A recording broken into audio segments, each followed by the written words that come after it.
de participer aux travaux du Conseil national de la consommation qui s'est tenu à bonne date dans un contexte opportun et nous saluons le sens de l'anticipation de l'État. Les cours mondiaux internationaux des deux produits essentiels qui nous ont mobilisés, l'huile et le sucre, sont dans des tendances différentes. L'huile est dans une tendance baissière, le sucre dans une tendance haussière. Donc il était important pour le régulateur du marché national de réajuster les prix et c'est ce que nous avons fait cet après-midi. Le prix de l'huile raffinée de palme subira une baisse naturellement sur laquelle nous sommes d'accord parce que tous les intervenants à différents segments du marché, importateurs, grossistes, demi-grossistes et détaillants retrouvent une marge confortable qui leur permet d'avoir des bénéfices et de travailler. Ça c'est clair. Alors sur le sucre, c'est sur le sucre que la marge était extrêmement étroite compte tenu d'abord du cours élevé au niveau international mais également du coût des devises parce que les taux de change sont également aussi élevés, y compris le transport maritime. Fort heureusement, l'État a ajusté par une légère hausse sur laquelle également nous allons nous aligner.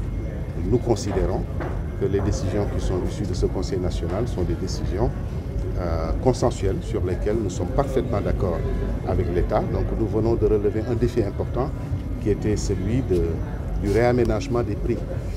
Maintenant, celui qui nous attend, c'est le défi de la mise en œuvre sur lequel nous appelons de tous nos vœux une bonne mobilisation, d'abord des administrations concernées, comme la douane, dont le soutien ne nous a jamais fait défaut, qui certainement, également cette fois-ci, s'alignera aux côtés du ministère du Commerce et des autres administrations pour soutenir la bonne mise en œuvre des prix, mais également les autres acteurs de terrain, les commerçants, les consommateurs, pour que tous ensemble, qu'on puisse créer les bonnes conditions d'approvisionnement du marché.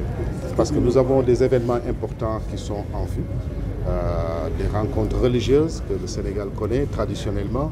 Nous avons la Tabaski qui pointe à l'horizon et les fêtes de fin d'année.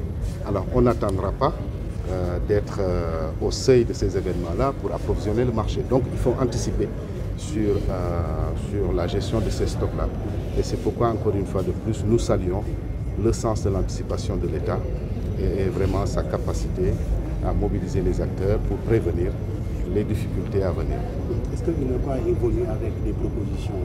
Mais absolument, l'UNACOIS vient toujours avec des propositions parce que l'UNACOIS vient à ces tables de travaux, de réunions en partenaire et même partenaire privilégié de l'État, n'est-ce pas, pour soutenir d'abord sa réflexion, son analyse, ensuite porter un certain nombre de propositions. Entre autres, nous avons fortement recommandé à l'État de revoir ensemble avec les acteurs concernés, donc nous autres, importateurs et distributeurs par exemple, les conditions de commercialisation du sucre de la compagnie sucrière.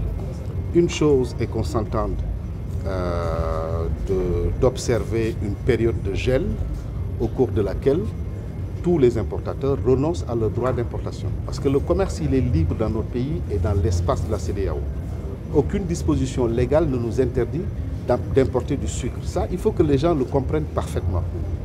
Nous avons délibérément souscrit à un partenariat intelligent avec l'État qui va dans le sens de préserver l'industrie du sucre. Parce qu'il n'est quand même pas intelligent, n'est-ce pas, de faire subir à une industrie locale, quelle qu'elle soit, une concurrence par les importations. Donc nous pensons qu'il était important de préserver l'outil industriel. Ça, c'est une chose.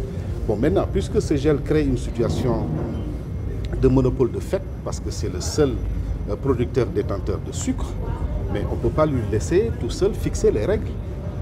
Quand on a besoin du sucre, on se rend à Richard Toll, on verse de l'argent dans son compte, etc. Non. Comme je l'ai dit au cours de mon intervention, je pense que nous devons, ensemble, réexaminer les conditions d'une bonne commercialisation du sucre pour qu'à l'échelle des départements, à l'échelle même des territoires les plus rapprochés, que des stocks soient disponibles et que ceux qui le souhaitent puissent s'approvisionner convenablement. En ce moment-là, on aura créé les bonnes conditions de mise en œuvre, justement, d'abord des dispositions arrêtées par le ministère du Commerce, mais surtout, ce sont ces conditions-là qui permettront aux consommateurs sénégalais de bien profiter des efforts importants que l'État a consentis, par exemple dans le cadre des subventions des produits.